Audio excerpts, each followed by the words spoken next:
Good morning students, this is Neelam. Welcome to Sharda Senior Secondary School. Today we are going to start our new chapter, chapter number 3, Ruling the Countryside. Ruling the Countryside का meaning है ग्रामीण इलाकों का शासन. Okay, so before started this chapter, let's study about some important facts. First point is Deewani of Bengal. Deewani of Bengal का meaning है before 15 अगस्त 1947 हमारे India के अंदर ईस्ट इंडिया कंपनी का रूल था.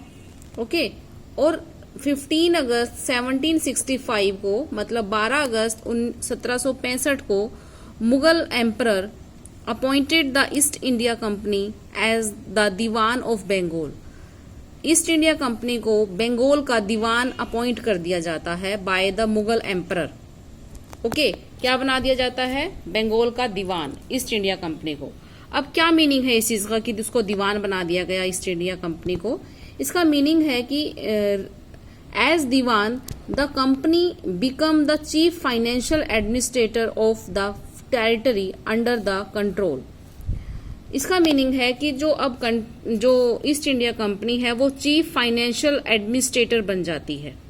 चीफ फाइनेंशियल एडमिनिस्ट्रेटर का meaning है कि जो भी रिवेन्यू कलेक्ट होगा वो कितना होगा, किस टाइम पर होगा, सब कुछ डिसाइड किया जाएगा by the East India company. यानी कि पैसे का लेन देन के हिसाब से जो टैक्स या रिवेन्यू कलेक्शन का काम है सारा का सारा किसके अंडर आ जाता है? ईस्ट इंडिया कंपनी के अंदर उनके दीवान बनने के बाद. और उनको दीवान कौन बनाता है?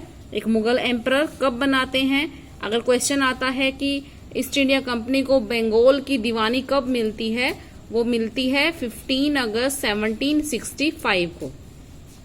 इसके बाद आता है बंगाल फेमाइन. बंगाल के अंदर एक अकाल पड़ता है इन 1770, यानी कि 1770 के अंदर एक अकाल पड़ता है. और ये आपका क्वेश्चन 1 मार्क के अंदर आ सकता है कि बंगाल में अकाल कब हुआ था और जिसके अंदर लाखों लोग मारे गए थे. तो ये हुआ था इन 1770. नेक्स्ट पॉइंट है the permanent settlement. Permanent settlement को हिंदी में स्थायी बंदोबस्त भी कहते हैं. तो इसके अंदर क्या सिस्टम था ये the permanent settlement? A system of rent collection by the rajas talukdars. तो ये एक रेंट कलेक्शन का यानी कि टैक्स कलेक्शन का एक प्रोसीजर था, एक सिस्टम था जिसको कहा गया permanent settlement. It was introduced by Lord Cornwallis in 1793. इसको इंट्रोड्यूस किया था लॉर्ड कॉर्नवालिस ने 1793 के अंदर. और ये परमानेंट सेटलमेंट क्या था, इसके अंदर कितना प्रोडक्शन एज ए रिवेन्यू लिया जाता था, वो हम जब चैप्टर को डिटेल से करेंगे उस टाइम हम इसको स्टडी करेंगे. तो एक बार बस आपको इतना ही लर्न करना है कि परमानेंट सेटलमेंट क्या है. एक रिवेन्यू कलेक्शन का सिस्टम है. इसके थ्रू रिवेन्यू कलेक्ट किया जाता था. कौन करता था? राजा और तालुकदार. और ये सिस्टम इंट्रोड्यूस कब किया गया? इट वाज इंट्रोड्यूस्ड इन 1793 और इसको इंट्रोड्यूस किया था लॉर्ड कॉर्नवालिस ने. इसके बाद आता है महलवारी सिस्टम. महलवारी सिस्टम क्या है? It is also a revenue collection system. देखो, परमानेंट सेटलमेंट जो है 1793 के अंदर 1793 के अंदर इंट्रोड्यूस किया गया. लेकिन ये सिस्टम मतलब कि इसमें काफी मतलब आप कह सकते हो कि डीमेरिट्स थी इसके. मतलब ये लंबे समय तक ये प्रोसीजर काम नहीं कर पाया क्योंकि जो ब्रिटिशर्स थे उनका मेन मोटिव था ज्यादा से ज्यादा रिवेन्यू कलेक्ट करना, ताकि वो जो उनके एक्सपेंडिचर हो रहे हैं, उनके जो खर्चे हो रहे हैं, उनको वो मतलब उसी रिवेन्यू से ही पूरा कर सके. उनको ब्रिटेन से और पैसा ना मंगवाना पड़े. तो उनका मेन मोटिव ही यही था कि ज्यादा से ज्यादा रिवेन्यू कलेक्शन हो. लेकिन थ्रू परमानेंट सेटलमेंट ऐसा नहीं हो पाया, इसलिए महलवारी सिस्टम को लागू किया गया. तो it is also a collection system, revenue collection system, जो कि इंट्रोड्यूस किया गया इन 1822 में इसको लागू किया जाता है. एन इंग्लिशमैन, और इसको लागू करते हैं होल्ट मैकेंजी. अगर आपको 1 मार्क में क्वेश्चन आता है कि महलवारी सिस्टम को किसने लागू किया, तो वो लागू किया था होल्ट मैकेंजी ने in the north western provinces of Bengal presidency. Bengal presidency की नॉर्थ वेस्टर्न की साइड के जितने भी प्रोविंसेस थे, जितने भी स्टेट्स थे, एरिया थे, वहां पर होल्ट मैकेंजी ने महलवारी सिस्टम को 1822 ईस्वी में लागू किया। और ये क्या था? एक रेवेन्यू कलेक्शन सिस्टम था। अब आता है कि महल वर्ड से क्या अंडरस्टैंड करते हैं आप लोग? तो according to British revenue records, जो ब्रिटिश रिवेन्यू रिकॉर्ड्स हमें मिले हैं, जिनके थ्रू हम उस टाइम की हिस्ट्री को समझ पाए हैं कि किस तरीके से वो लोग रिवेन्यू कलेक्ट करते थे, तो उसके अंदर एक वर्ड यूज किया है उन रिकॉर्ड्स के अंदर, महल। अब ये महल का मीनिंग है कि महल is a revenue state which may be a village और अ ग्रुप ऑफ विलेजेस। मान लो कोई एरिया है, एक विलेज है, जहां से वो रिवेन्यू कलेक्ट कर रहे हैं, उस एरिया को, उस पर्टिकुलर विलेज को वो लोग महल काउंट करते थे, उसको महल बुलाते थे। ओके, इसके बाद है प्लांटेशन। तो अपने देखो रिवेन्यू कलेक्शन के लिए तो जो ब्रिटिशर्स थे, जो इंग्लिशमैन थे, वही चाहते थे कि जो पीजेंट्स हैं अच्छी अच्छी मतलब कि क्रॉप्स को ग्रो करें, जिनसे उनका मतलब कि अच्छा रिवेन्यू उनको मिले।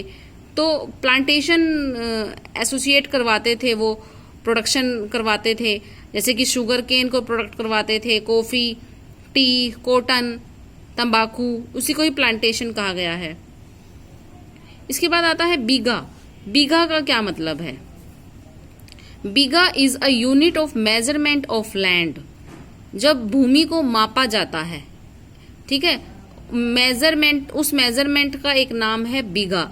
जैसे फॉर एग्जांपल हम दूध लेते हैं, दूध हम लीटर के अंदर लेते हैं, तो वो एक उसकी मेजरमेंट है।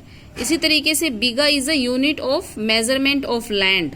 लैंड का मेजरमेंट होता है bigha. Before British rule, British rule से पहले, the size of this area varied.